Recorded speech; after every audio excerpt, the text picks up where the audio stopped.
దేవుని ప్రేమ ఇదిగో జనులార భావంబు నందిలియరే కేవలము నమ్ముకొని నా పరలోక జీవంబు మనకవ్వును. రండి యెహోవాను గూర్చి ఉత్సాహధ్వని చేయుదము, మన రక్షణ దుర్గమును బట్టి సంతోషగానము చేయుదము. కృతజ్ఞతాస్తుతులతో ఆయన సంధికి వచ్చేదము, కీర్తనలు పాడుచు ఆయన పేరిట సంతోషగానము చేయుదము. ప్రార్థన చేసుకుందాం. ప్రేమ స్వరూపైన మా పరిశుద్ధ తండ్రి, మీ ప్రేమను బట్టి మీ కృపను బట్టి గత వారమంతా కాపాడబడి క్షేమమును అనుభవించి తిరిగి పరిశుద్ధ దినమందు మీ పరిశుద్ధ మందిరములో మేమందరం ఈ రీతిగా చేరి నిన్ను కొనియాడుటకు, నీ స్తుతించుటకు, నీ నామను ప్రార్థన చేయుటకు, మీ వాక్యాన్ని హృదయంలో భద్రపరచుకోవడానికి, మీ సన్నిధిని మీ ప్రసన్నతను అనుభవించడానికి మీరు మాకు ఇచ్చినటువంటి ఈ మంచి తరుణాన్ని బట్టి మీకే స్తుతి స్తోత్రం చెల్లించుకుంటున్నాం ప్రభువా. అయా చేరి వచ్చిన ప్రతి ఒక్కరిని బట్టి మీకు స్తోత్రాలు చెల్లించుకుంటూ ఉండగా ఇంకను మీ ఏర్పాట్లో ఎవరెవరు రావాల్సి ఉన్నారో, ఎందరు రావాల్సి ఉన్నారో వారందరి కొరకే ప్రార్థన చేస్తూ ఉన్నాను ప్రభువా. మార్గం సరళం చేయండి, ఆటంకాన్ని తొలగించండి, వాతావరణాన్ని మీ స్వాధీనంలో ఉంచుకోనండి, మమ్మల్ని కూడా మీ స్వాధీనంలో ఉంచుకోనండి.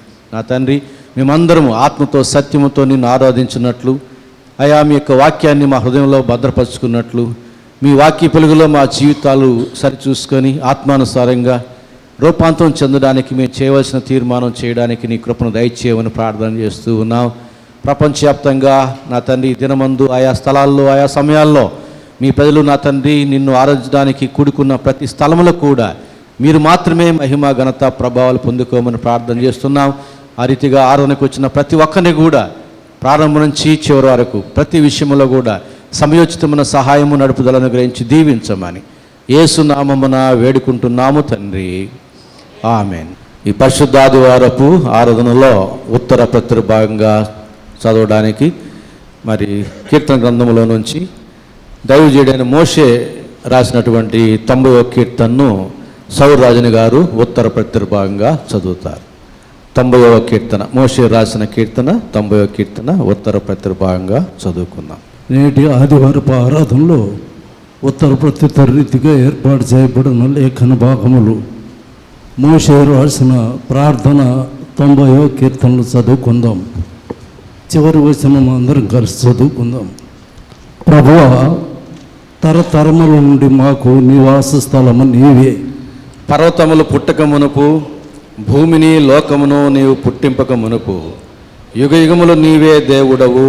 నీవు మనుషులను మంటికి మార్చుచున్నావు, నరులారా తిరిగి రండని నీవు సెలవిచ్చుచున్నావు. నీ దృష్టికి 1000 సంవత్సరములు గతించిన నిన్నటి వలెనున్నవి, రాత్రి అందలి ఒక జాము వలెనున్నవి. వరద చేతనైనట్టు నీవు వారిని పారగొట్టివేయగా వారు నిద్రింతురు, ప్రొద్దున వారు పచ్చగడ్డి వలె చిగురింతురు. ప్రొద్దున అది మొలిచి చిగురించును, సాయంకాలం అది కోయబడి వాడబారును.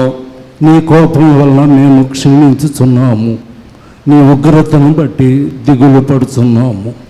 మా దోషములను నీవు నీ ఎదుట ఉంచుకొని ఉన్నావు, నీ ముఖ కాంతిలో మా రహస్య పాపములు కనబడుచున్నవి. నీ ఉగ్రతను భరించుచునే మా దినములన్నీ గడిపితిమి, నిట్టూర్పు విడిచినట్టు మా జీవిత కాలము జరుపుకుందుము. మా ఆయుష్కాలము 70 సంవత్సరములు, అధిక బలమున ఎడల 80 సంవత్సరములగును. అయినను వాటి వైభవము ఆయాసమే దుఃఖమే, అది త్వరగా గతించును, మేము ఎగిరిపోవుదుము. నీ ఆగ్రహ బలము ఎంతో ఎవరికి తెలియను, నీకు చెందవలసిన భయము కొలది పుట్టు నీ క్రోధము ఎంతో ఎవరికి తెలియను. మాకు జ్ఞాన హృదయము కలుగునట్లుగా మా దినములు లెక్కించుటకు మాకు నేర్పుము. యెహోవా, తిరుగుము, ఎంతవరకు తిరుగుక ఇందువు నీ సేవకులను చూచి సంతాపడము.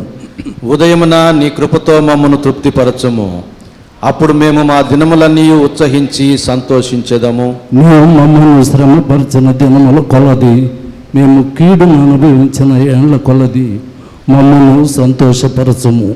నీ సేవకులకు నీ కార్యము కనుబరచుము, వారి కుమారులకు నీ ప్రభావము చూపింపుము. మా దేవుడైన యెహోవా, ప్రసన్నత మా మీద ఉండునుగాక. మా చేతి పనిని మాకు స్థిరపరచుము, మా చేతి పనిని స్థిరపరచుము. దేవుడు తన పరిశుద్ధ వాక్యం దీవించి ఆశీర్వదించును గాక. మొదటిగా సొనలత పాట పాడుతుంది, తర్వాత వాణ్యమ్మ, తర్వాత ఆనంద్. జుంటి తేనె దారల కన్నా యేసునామమే మధురం, యేసయ్య సన్నిధిని మరువజాలను.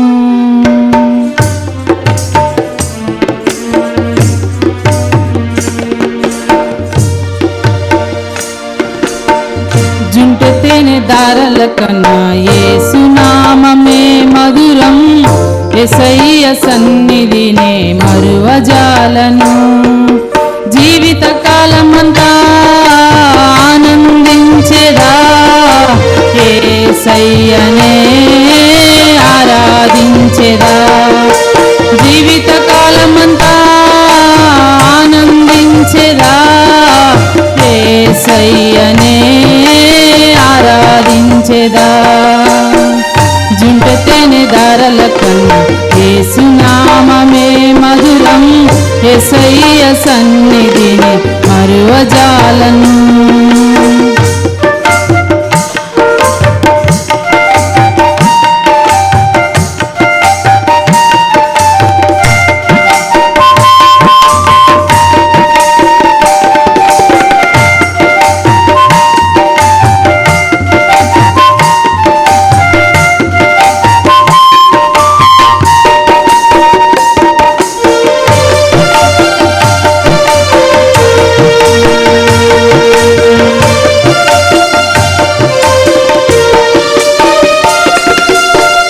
యేసయ్య నామమే బహు పూజనీయము, నాపై దృష్టి నిలిపి సంతుష్టిగా నన్ను ఉంచి.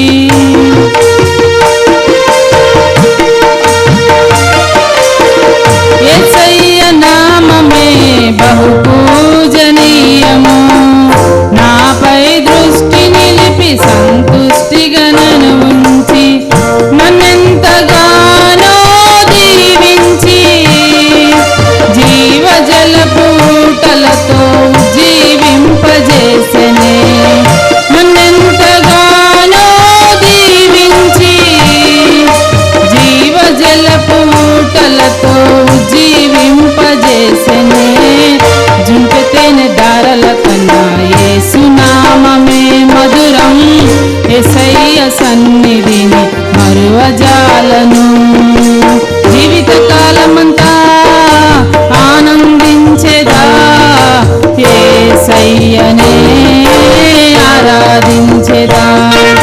జీవిత కాలమంతా ఆనందించెదా, యేసయ్యనే ఆరాధించెదా.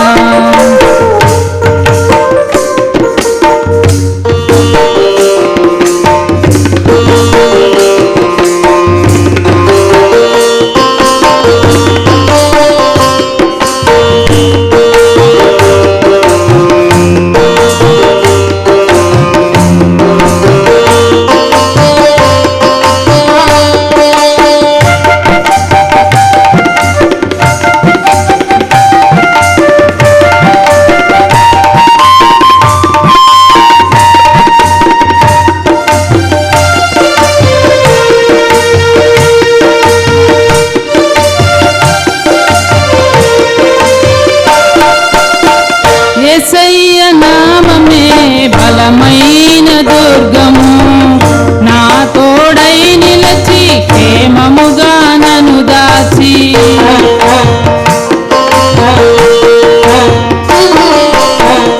యేసయ్య నామమే బలమైన దుర్గము, నా తోడై నిలచి క్షేమముగా నన్ను దాచి. నన్నెంతగానో కరుణించి పవిత్ర లేఖనాలతో ముత్తేదింపజేసెనే. నన్నెంతగానో కరుణించి పవిత్ర లేఖనాలతో ముత్తేదింపజేసెనే. జుంట తేనె దారల కన్నా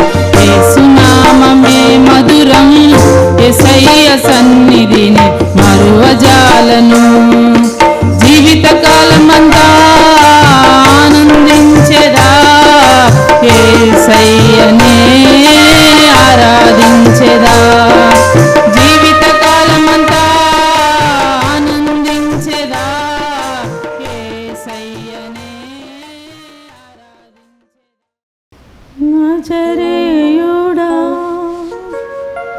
నా యేసయ్యా ఎన్ని యుగాలకైనా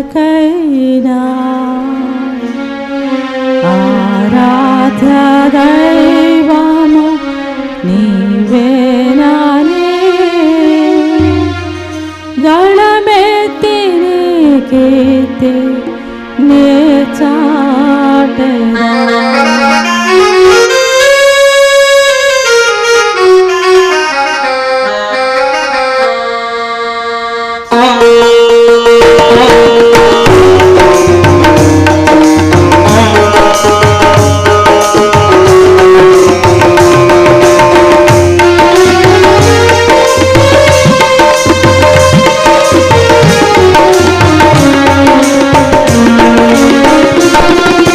నజరేయుడా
ప్రభు యేసు నామమే శరణం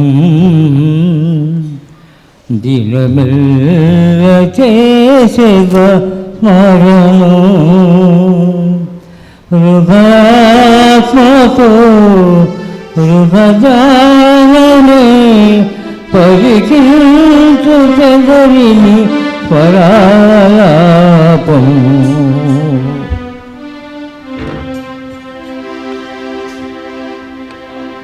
ప్రభు యేసు నామమే శరణం దినమెల్ల చేసేద స్మరణం హృదయాత్మతో హృదయాలనే పరికించు జగరిని పరాలాపం ప్రభు యేసు నామమే శరణం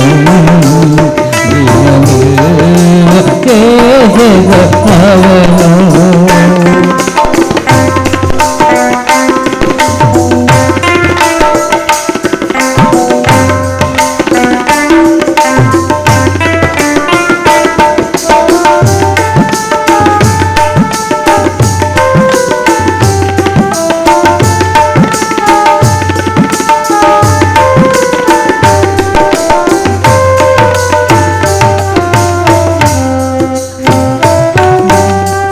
కనుల పండుగ కనబడినాడు దీనుల పండుగ వినబడినాదం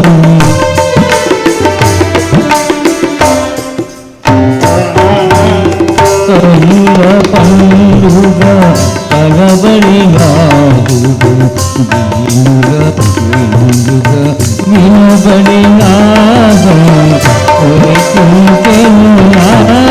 యేసు ప్రభావం ఆత్మస్వరూపం ప్రభువరములతో జయము ప్రగతం ప్రభునామం ప్రభు యేసు నామమే శరణం దినమెల్ల చేసేద స్మరణం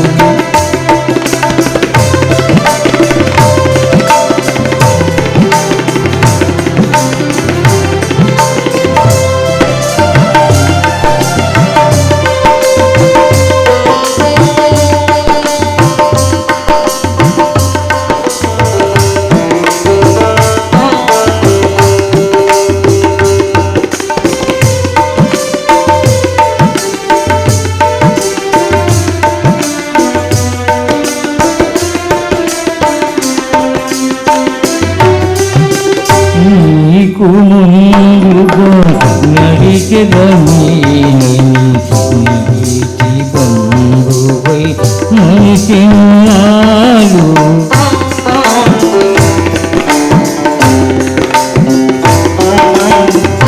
నీకు ముందుగా నడిచెదనీ నీటి బంధువై నడిచెను యేసు మార్గము నేనే జీవము నేనే సత్యము నేనని పలికిన యేసు శరణం శరణం శుభ శరణం ప్రభు యేసు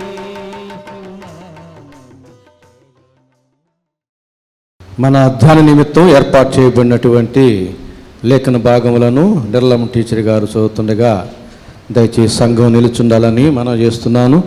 యోహాను సువార్త 8వ అధ్యాయం 21 నుంచి 30 వచనం వరకు ఉన్న వాక్య భాగం. పరిశుద్ధ ఆదివారము మన ధ్యాన నిమిత్తమై ఏర్పాటు చేయబడిన లేఖన భాగము యోహాను సువార్త 8వ అధ్యాయము 21వ వచనం నుంచి 30 వచనం వరకు చదువుకుందాం. మరి ఒకప్పుడు ఆయన, నేను వెళ్ళిపోవచ్చున్నాను, మీరు నన్ను వెతుకుదురు గాని మీ పాపములోను ఉండి చనిపోవుదురు. నేను వెళ్ళి చోటుకి మీరు రాలేరని వారితో చెప్పాను. అందుకు యూదులు, నేను వెళ్ళి చోటుకి మీరు రాలేరని ఈయన చెప్పుచున్నాడే, తన్ను తాను చంపుకొనునా అని చెప్పుకొనుచుండేది. అప్పుడు ఆయన, మీరు కిందివారు, నేను పైనుండి వాడను. మీరు ఈ లోక సంబంధులు, నేను ఈ లోక సంబంధుడను కాను. కాగా మీ పాపములో నుండి మీరు చనిపోదురని మీతో చెప్పితిని. నేను ఆయనని మీరు విశ్వసించిన యెడల మీరు మీ పాపములో నిండి చనిపోదరని వారితో చెప్పను. కాబట్టి వారు నీవెవరవని ఆయన అడుగగా యేసు వారితో, మొదటి నుండి నేను మీతో ఎవడని చెప్పుచుంటెనో వాడని.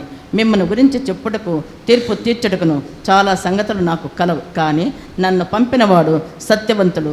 నేను ఆయన వద్దకు వినిన సంగతులే లోకమునకు బోధించుచున్నానని చెప్పాను. తండ్రిని గురించి తమతో ఆయన చెప్పనని వారు గ్రహింపకపోయి, కావున యేసు మీరు మనిషి కుమారుని పైకెత్తినప్పుడు నేనే ఆయననియు నా అంతటా నేనే ఏమీ చేయక తండ్రి నాకు నేర్పినట్టు ఈ సంగతులు మాట్లాడుచున్నానని మీరు గ్రహించతురు. నన్ను పంపినవాడు నాకు తోడై ఉన్నాడు. ఆయనకిష్టమైన కార్యం నేను ఎల్లప్పుడూ చేయదును కనుక ఆయన నన్ను ఒంటరిగా విడిచిపెట్టలేదని చెప్పాను. ఆయన ఈ సంగతులు మాట్లాడుచుండగా అనేకులు ఆయన ఏందో విశ్వాసం ఉంచిరి. దేవుడి వాక్య భాగమును మన వినికిడిలో ఆశీర్వదించునుగాక. ఆమేన్.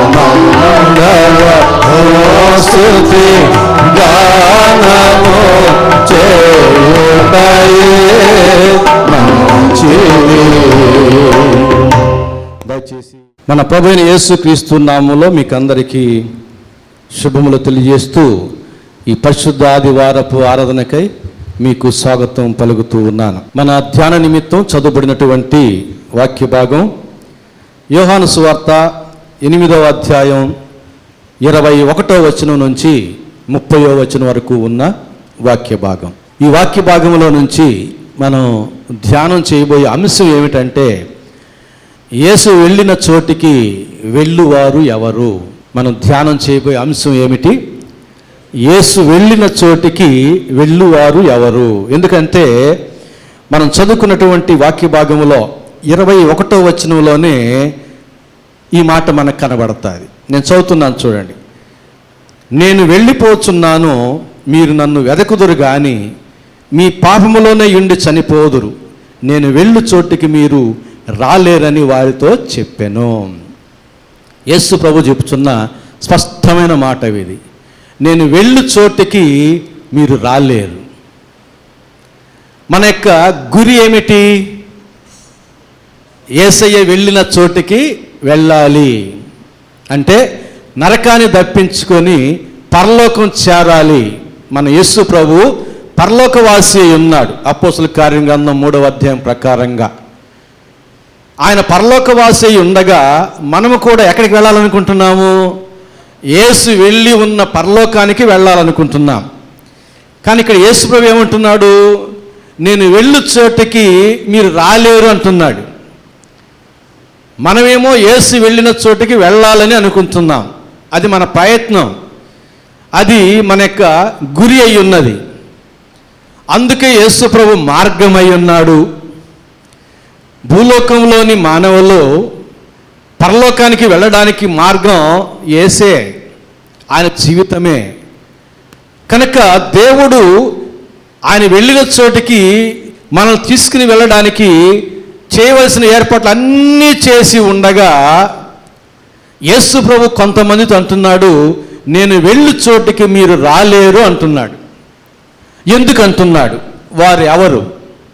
అయితే యేసు వెళ్ళిన చోటికి వెళ్ళువారు ఎవరు అనేది మనం అర్థం చేసుకోగలిగితే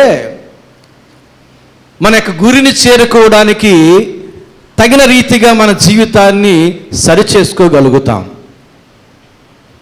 యేసు ప్రభు పరలోకానికి ఎలాంటి వాడై వెళ్ళాడు, మనము కూడా అలాంటి వారమయ్యే వెళ్ళగలుగుతాం. యేసు ప్రభు ఒకలాంటి వ్యక్తిగా మనం ఆయనకి వేరుగా ఉన్న వ్యక్తులముగా ఉండి, ఆ యేసు ప్రభు ఆయనకి వేరుగా ఉన్న మనం కలిసి ఒక చోట ఉండలేం, ఒక రాజ్యంలో ఉండలేం, ఒక లోకంలో ఉండలేం. అది కూడా కొంతకాలం కాదు, యుగ యుగములు ఉండాలి. కనుక యేసు ప్రభు అంటాడు, మీరు నన్ను పోలి నడుచుకునుడి, నేనే మార్గం. మీ జీవిత కాలంలో పరలోకానికి ప్రవేశించాలంటే మీ జీవితంలో ఆయా సందర్భాల్లో ఎదురయ్యేటటువంటి సంఘటనల్లో నా జీవితాన్ని జ్ఞాపకం చేసుకొని నేను ఎట్లా వ్యవహరించానో అట్లా వ్యవహరిస్తే మీరు కూడా నాలాగే పరలోకానికి చేరుకుంటారు. అట్టివారు మాత్రమే నేను వెళ్ళి చోటికి రాగలుగుతారు, మిగిలిన వారు నేను వెళ్ళిన చోటికి రాలేరు అనేటటువంటి స్పష్టమైనటువంటి మాటలు దేవుడు ఇక్కడ తెలియజేస్తూ ఉన్నాడు. ఇదే 24వ వచనంలో కూడా 8వ అధ్యాయం, యోహాను సువార్త 8వ అధ్యాయం 24వ వచనంలో కూడా ఇంకొంచెం స్పష్టంగా చెబుతున్నాడు. కాగా మీ పాపములలోనే ఉండి మీరు చనిపోదురని మీతో చెప్పి తిని, నేను ఆయనని మీరు విశ్వసించని యెడల మీరు మీ పాపంలోనే ఉండి చనిపోదురని వారితో చెప్పి తిని. పాపంలోనే ఉండి చనిపోయేవారు 21వ వచనం 24వ వచనం ప్రకారంగా యేసు వెళ్ళిన చోటికి వెళ్ళలేరు అని మనం నిర్ధారణ చేసుకోవచ్చు. యేసు వెళ్ళిన చోటికి ఎవరు వెళ్ళలేరు? పాపములోనే ఉండి చనిపోయిన వారు, పాపులుగా పుట్టినవారు కాదు, పాపములో జీవిస్తున్నవారు కాదు, ఆ పాపములోనే ఉండి చనిపోయినటువంటి వారు యేసు వెళ్ళిన చోటికి ఎంత మాత్రము వెళ్ళలేరు. ఇది మనం రూఢిగా తెలుసుకోవాలి. కాబట్టి యేసు వెళ్ళిన చోటికి మనం వెళ్ళాలంటే మనం ఏం చేయాలి? పాపమును విడిచిపెట్టాలి. పాపులమైన మనం పరిశుద్ధులముగా మార్చబడాలి. యేసు పరిశుద్ధుడిగానే భూలోకము నుంచి పరలోకానికి చేరుకున్నాడు. ఆయనే మనకు మార్గము గనక మనము కూడా పాపులమైన మనం పరిశుద్ధులముగా మార్చబడితేనే ఆయన వెళ్ళిన చోటికి మనము వెళ్ళగలుగుతాము. ఇది సర్వసత్యం. కనుక మనం అనుకున్నట్టుగా యేసు అనే గురిని, లక్ష్యాన్ని చేరుకోవాలంటే పాపమును విడిచిపెట్టిన వారమై, పాపులముగా పుట్టాం, ఏ భేదము లేదు, పాపంలో జీవించాం, కొంత అనుభవం ఉంది, అయినా పర్వాలేదు, దేవుడు ఆహ్వానిస్తూ ఉన్నాడు. రండి, మీ చేతులు కడుక్కునుడి, శుద్ధి చేసుకునుడి, రండి, మన వివాదము తీర్చుకుందాం. మీ పాపం రక్తం వలె ఎర్రనివైనను హిమం వలె తెల్లని వగును, కెంపు వలె ఎర్రనివైనను అవి తెల్లగా చేస్తానంటున్నాడు, ఆహ్వానిస్తూ ఉన్నాడు. పాపంలోనే ఎందుకు చనిపోవాలి? ఆ పాపం వలన ఈ జీవిత కాలంలో అశాంతి, అకాల మరణం, ఆ తర్వాత నరకం, ఇవన్నీ ఎందుకు మనం పొందుకోవాలి? మీరు పాపంలో ఉండి చనిపోతారు కనుక మీరు నేను వెళ్ళిన చోటికి మీరు రాలేరు అని అంటున్నాడు, ఖచ్చితంగా చెబుతున్నాడు. కనుక మనం ఏం చేయాలి? మన మరణం ఎప్పుడో మనకు తెలియదు. దేవుని యొక్క వాక్యం మనల్ని హెచ్చరించిన తోడనే మనం తీర్మానం చేసుకోవాలి. ఇలాంటి పాపమును మనం విడిచిపెట్టాలి. పాపముతో మనం పరలోకాన్ని చేరుకోలేము, పాపులముగా మనం పరిశుద్ధ లోకంలో చేరుకోలేము.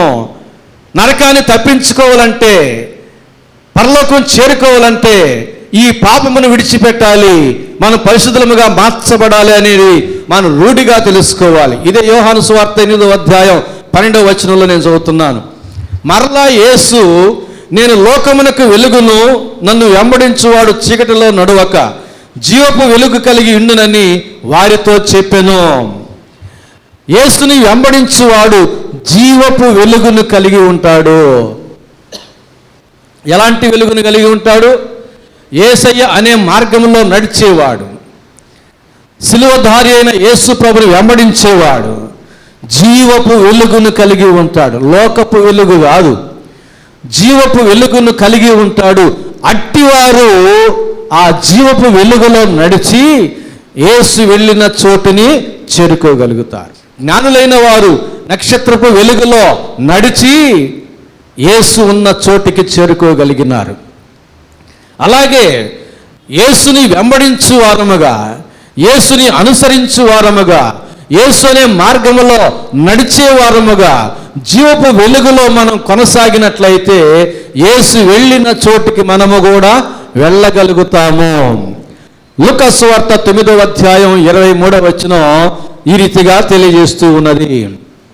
లూకా సువార్త 9వ అధ్యాయం 23వ వచనం, ఎవడైనను నన్ను వెంబడింపగోరిన ఎడల తన్ను తాను ఉపేక్షించుకొని ప్రతి దినము తన సిలువను ఎత్తుకొని నన్ను వెంబడింపవలెను. జాగ్రత్తగా చదవండి ఈ వాక్యాన్ని. ఎవడైనాను, ఏ మతస్థుడైనా, ఏ కులస్థుడైనా, ఏ తెగకు చెందినవాడు అయినా, పామరుడైనా పండితుడైనా, ఉన్నవాడైనా లేనివాడైనా, ఎవడైనను యేసయ్యని వెంబడించాలని అనుకుంటే తన్ను తాను ఉపేక్షించుకొని, అంటే తనను తాను కాదనుకొని తన ఇష్టాలను త్యజించి తన దురాశలను విడిచి తన జీవితాన్ని దేవునికి సమర్పించి తన్ను తాను ఉపేక్షించుకొని, ఇక్కడ చదవండి ఇప్పుడు తర్వాత ఏముంది, ప్రతి దినము, ఆ పదాన్ని అండర్లైన్ చేసుకోవాలంతే. ప్రతి దినము, అది ఆదివారమైనా, సోమవారమైనా, మంగళవారమైనా, బుధవారమైనా, గురువారమైనా, శుక్రవారమైనా, శనివారమైనా, ఆదివారమైనా, మరలా ఆదివారంకి వచ్చేసాం.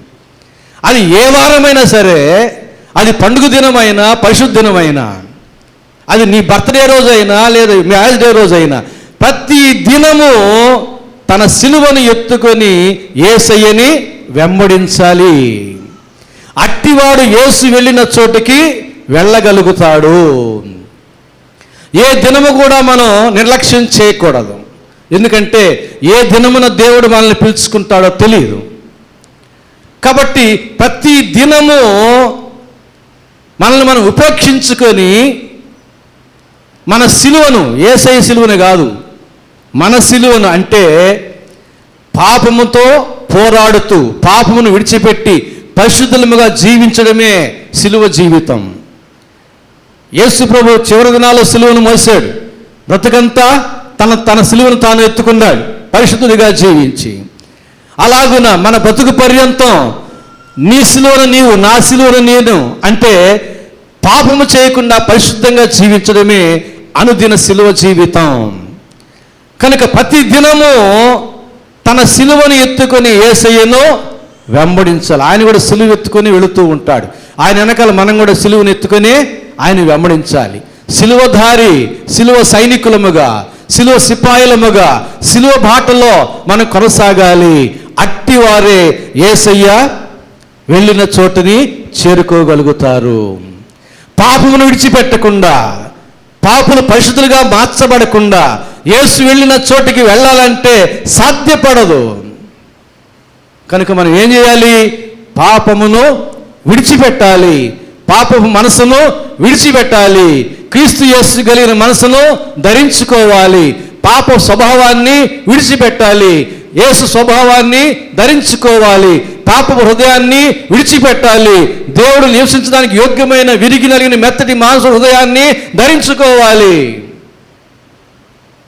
అందుకని అంటున్నాడు హెబ్రీయులకు రాసిన పత్రిక 12వ అధ్యాయం 2వ వచనములో, సులువుగా చిక్కుల పెట్టు పాపమును విడిచిపెట్టి విశ్వాసమునకు కర్తయు దానిని కొనసాగించువాడునైన యేసు వైపు చూచుచు మన ఎదుట ఉంచబడిన పందెములో ఓపికతో పరిగెత్తుదము. ఏం విడిచిపెట్టాలి? ఎలాంటిది ఆ పాపము? చాలా సులభంగా చిక్కులు పెట్టేస్తుంది. చాలా సులభం దానికి. మనల్ని చిక్కులో పడేయడం పాపం మనకి కష్టమేం కాదు, చాలా తేలిక. ఇది నిజమా అంటే చాలు, అంతే. మన దగ్గరికి వచ్చి ఏ విషయంలోనైనా ఇది నిజమా అనిందంటే అయిపోయినట్టే, మనం చిక్కులో పడినట్టే. అంత సులభముగా చిక్కులో పెట్టినటువంటి పాపమును మీరు విడిచిపెట్టాలి. విడిచిపెట్టేస్తున్నామా? విడిచిపెట్టకపోతే చిక్కుల్లో ఉన్నట్టే. అడుగు తీసి అడుగు వేస్తే చిక్కులో పడుతున్నట్టే కాలు.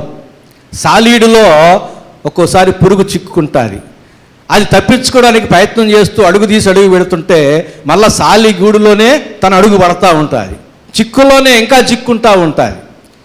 ఆ రీతిగా సులభముగా చిక్కులు పెట్టు పాపమును వాడు విడిచిపెట్టలేదంటే మనం సులభముగా చిక్కుల్లో పడిపోతున్నామని అర్థం.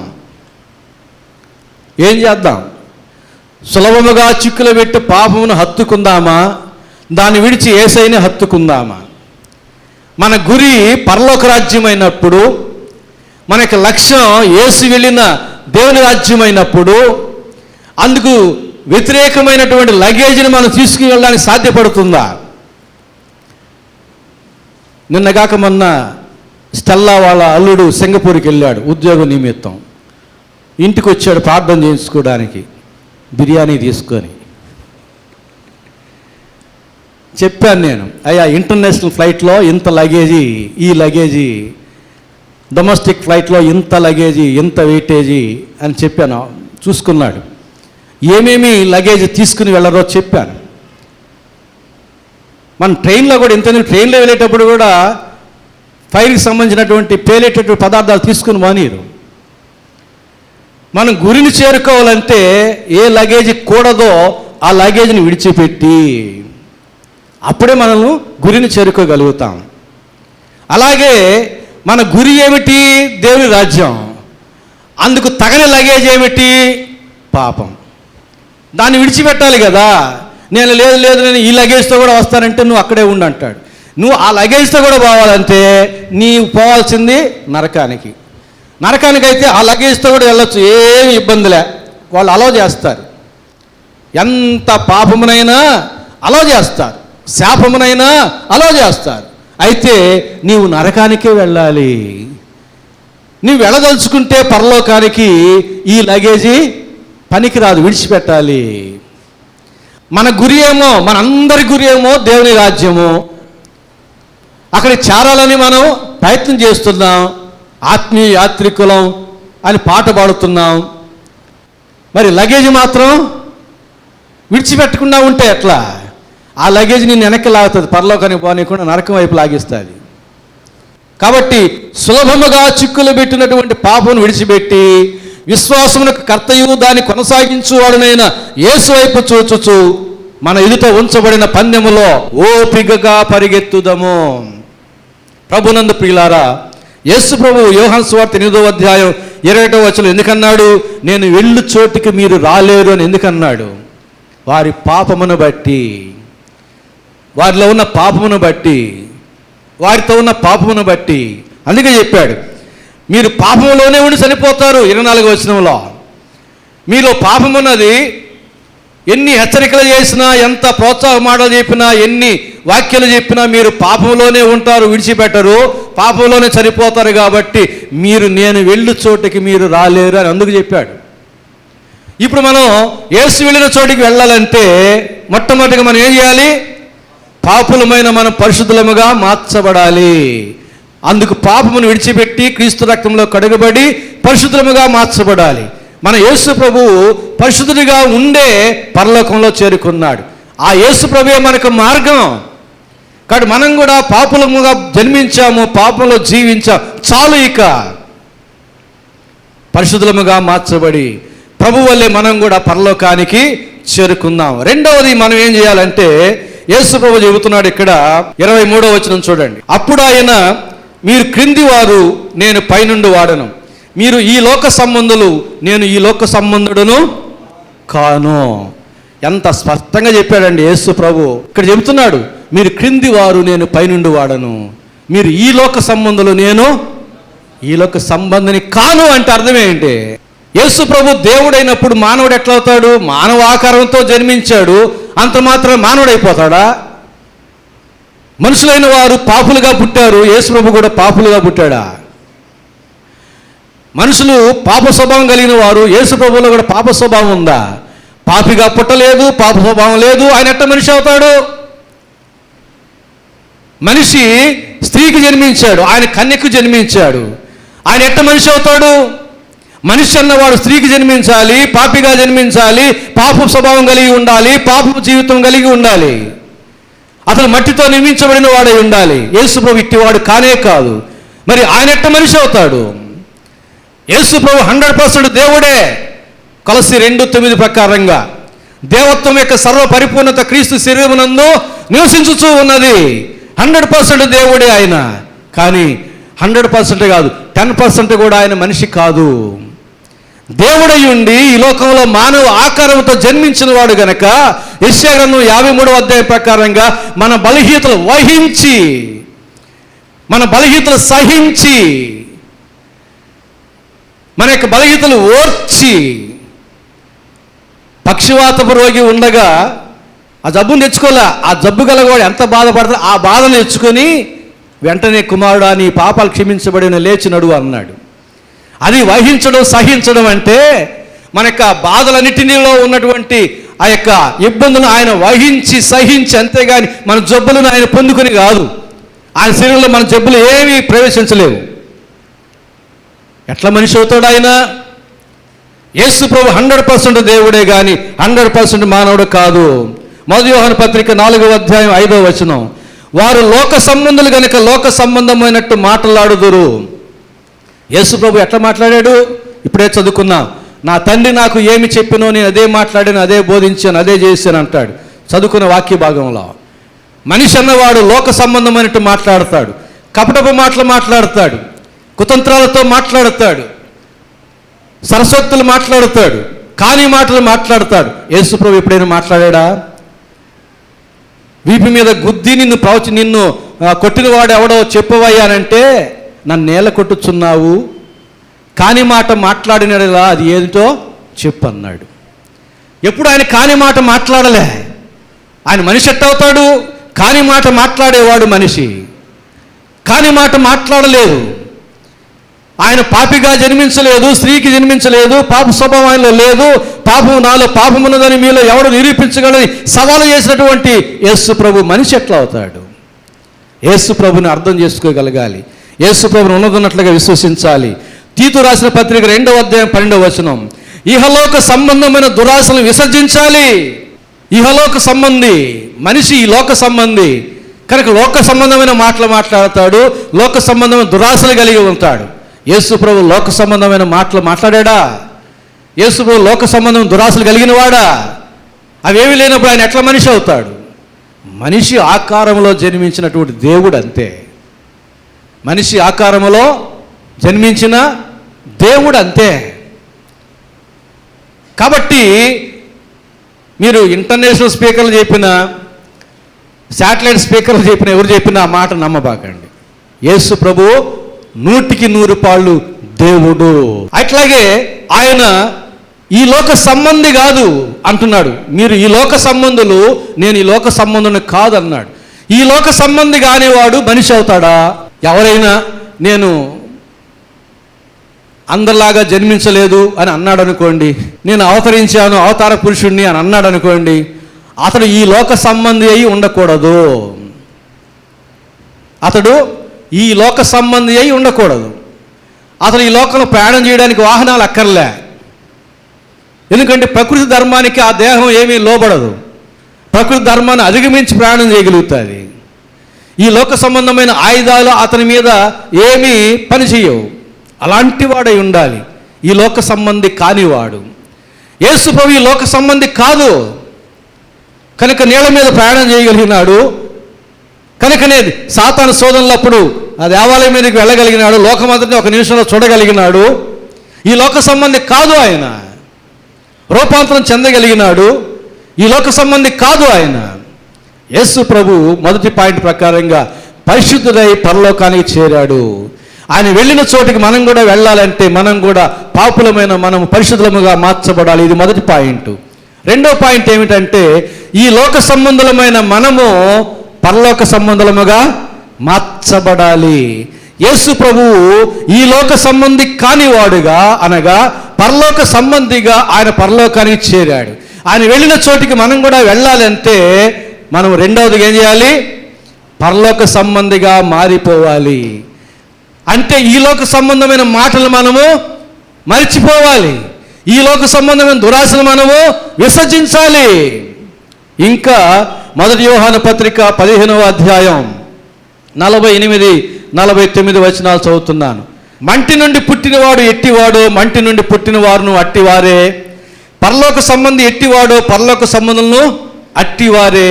మరియు మనము మంటి నుండి పుట్టిన వారి పోలికను ధరించిన ప్రకారము పరలోక సంబంధి పోలికయు ధరింతుము. మనం ఏమైపోవాలి? ఈ లోక సంబంధులమైన మనము పరిశుద్ధులముగా మార్చబడి పరలోక సంబంధులముగా మారిపోయి అప్పుడు మనం దేవుని వారసులం అనే పాట పాడాలి, పరలోకపు పౌరులం అనే పాట పాడాలి.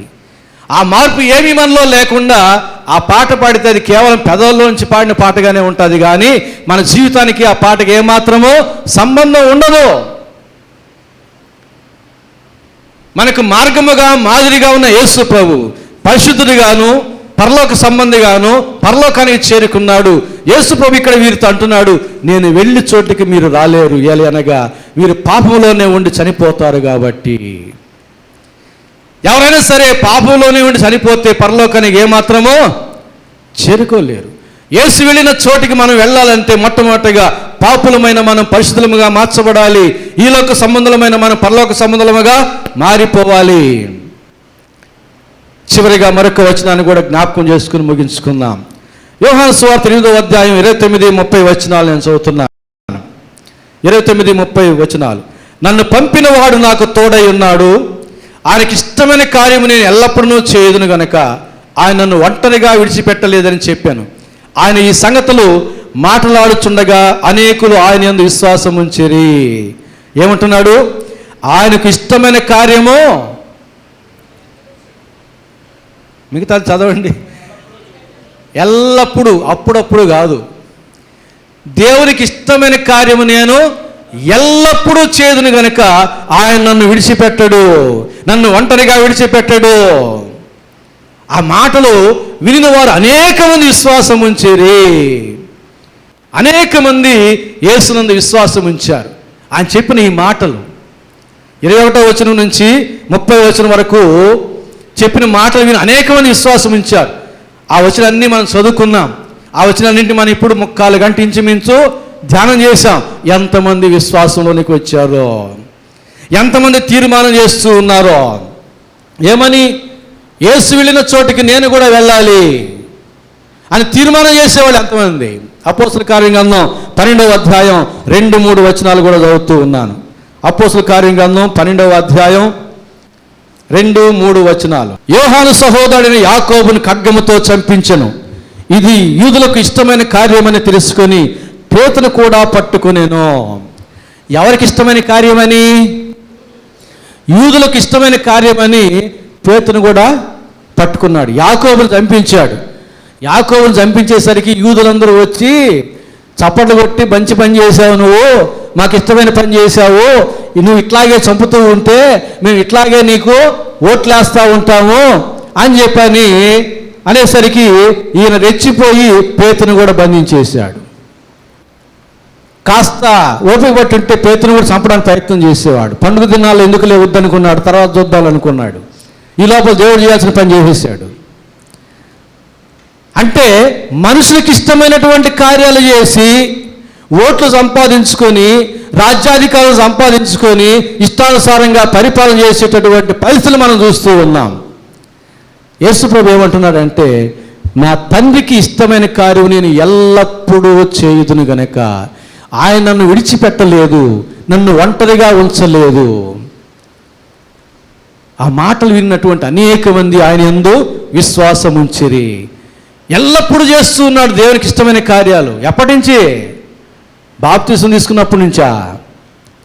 12 సంవత్సరాల ప్రాయంలో మరియ వచ్చి, అయ్యా ఎందుకు నీ పని చేశావు, నేను నీ తండ్రి నేను వెతుక్కుంటా వచ్చావంటే ఏమన్నాడు? 12 సంవత్సరాల ప్రాయంలో యేసు ప్రభు, నేను నా తండ్రి పని మీద ఉండాలని నీకు తెలియదా అన్నాడు.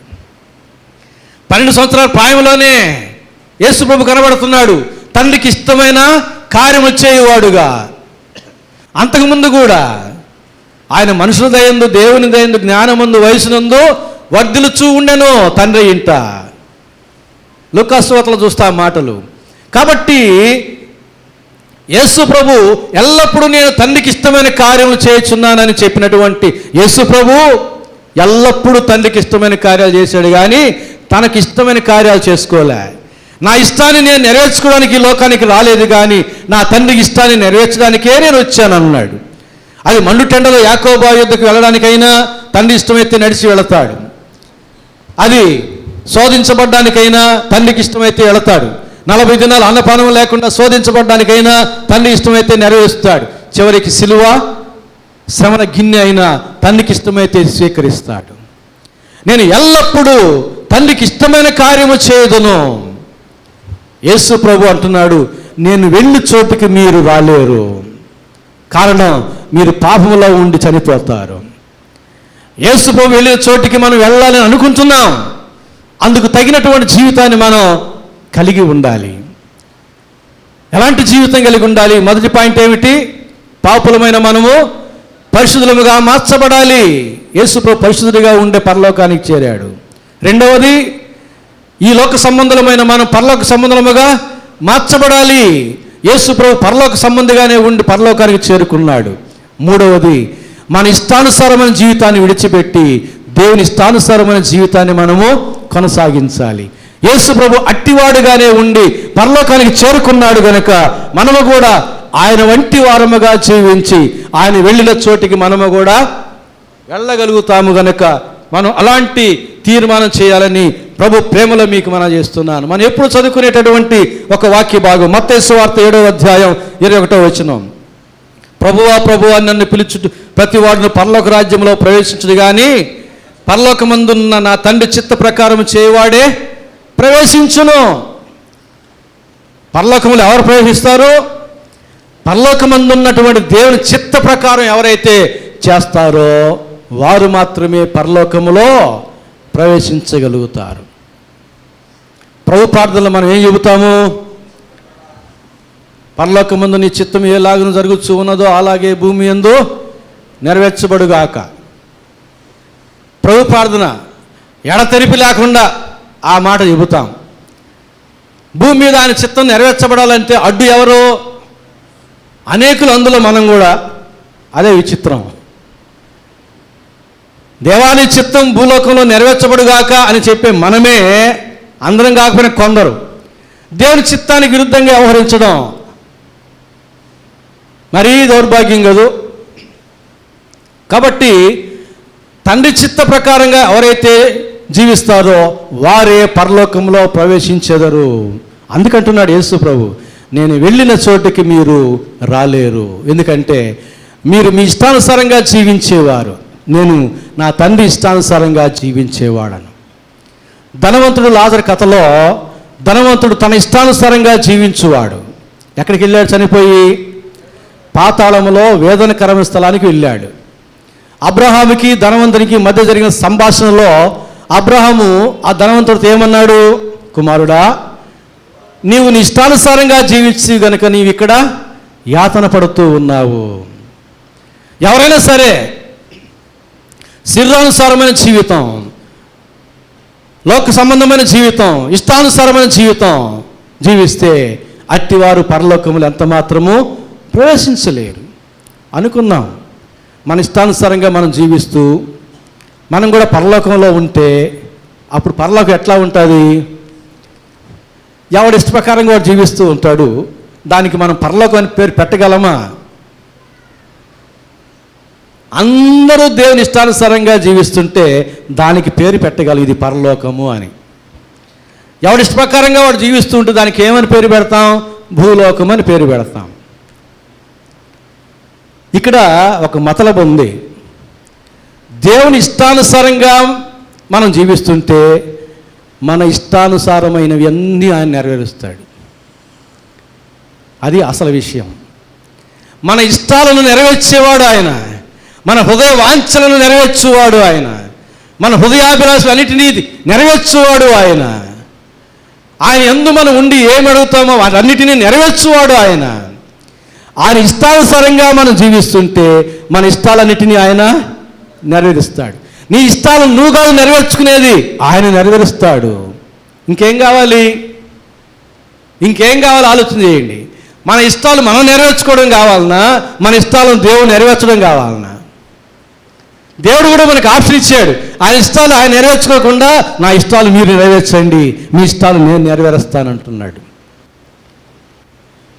ప్రభునందు పిల్లారా, యేసు ప్రభు అంటున్నాడు తన ఎదుట ఉన్న వారితో, నేను వెళ్ళి చోటికి మీరు రాలేరు అంటున్నాడు. అదే యేసు ప్రభు ఇప్పుడు మన మధ్య ఉన్నాడు. మనల్ని కూడా చూచి ఒక్కొక్కరితో ఏమంటాడో, నేను వెళ్ళు చోటికి నీవు వస్తావు అని అంటే అంత సంతోషం. నేడు నీవు నాతో కూడా పరదేశంలో ఉండు అనగానే ఆ దొంగ ఇక మురిసిపోయి ప్రాణాలు పోయేటప్పుడు కూడా ఆనందంగా ప్రాణాలు విడిచిపెట్టేసి ఉంటాడు. ఎందుకంటే యేసుప్రభు అన్న ఆ ఒక్క మాట, నేడు నీవు నాతో కూడా పరదేశంలో ఉందువు. యేసుప్రభు నీవు నాతో కూడా పరలోకములో ఉండు అని నాతో నీతో ఇక్కడ ఉన్న మనందరితో అంటే ఇంకెంత గొప్ప భాగ్యం. నేను వెళ్ళి చోటికి మీరు అందరూ వస్తారు అని చెప్పాడంటే ఎంత భాగ్యం మనకు.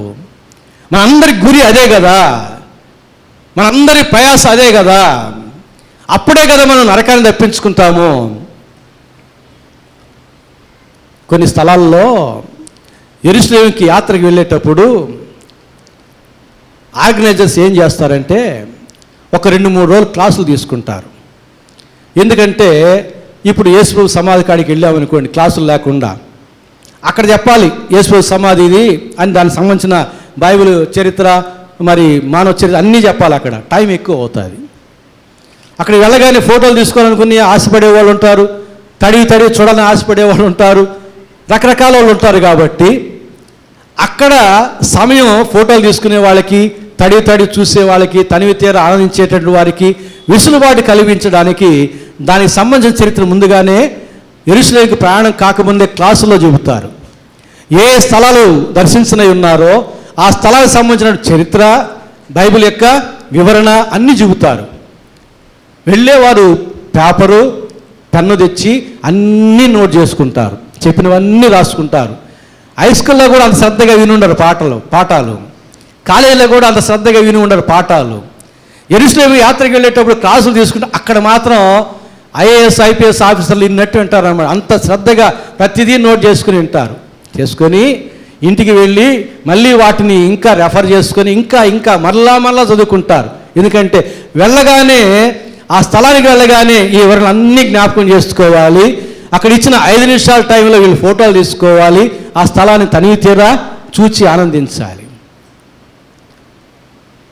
మరి యెరూషలేముకి యాత్రకి వెళ్ళేటటువంటి వారే అక్కడికి వెళ్ళడానికి ఎలాంటి వారుగా ఉండాలనో అలాంటి వారుగా సిద్ధపడి వెళ్ళడానికి వారు ప్రయత్నం చేస్తుంటే అంతకు మించిన ఈ యెరూషలేము పట్టణం రేపు ఈ భూమి ఆకాశం గతించిపోతుంది.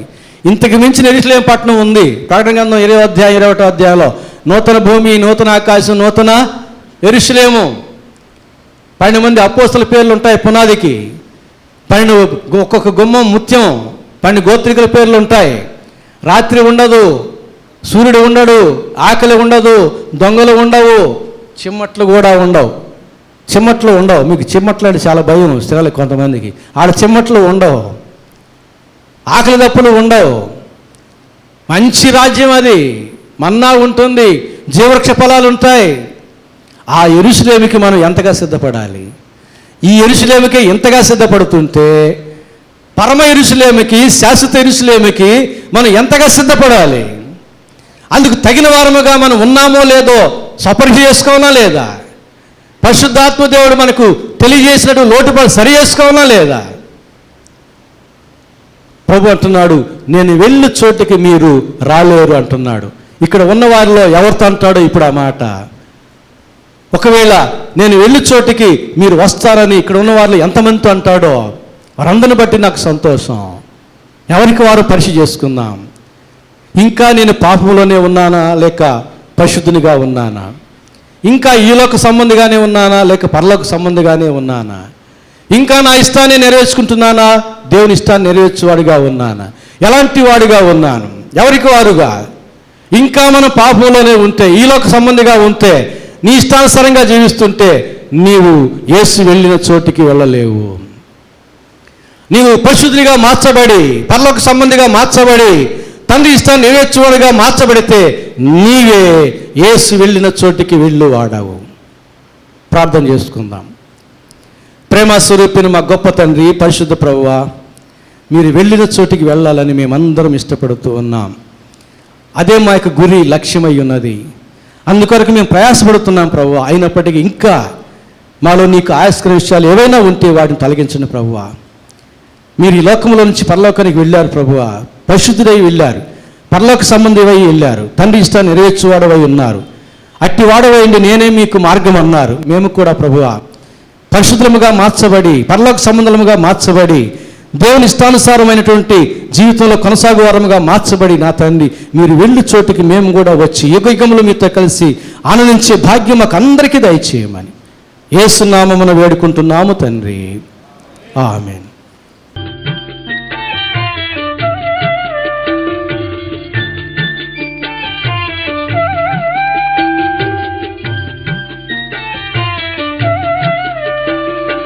దేవుని ప్రేమ ఇదిగో జనులార భావంబు నందిలియరే, కేవలము నమ్ముకొనినా పరలోక జీవంబు మనకబ్బును, పరలోక జీవంబు మనకబ్బును.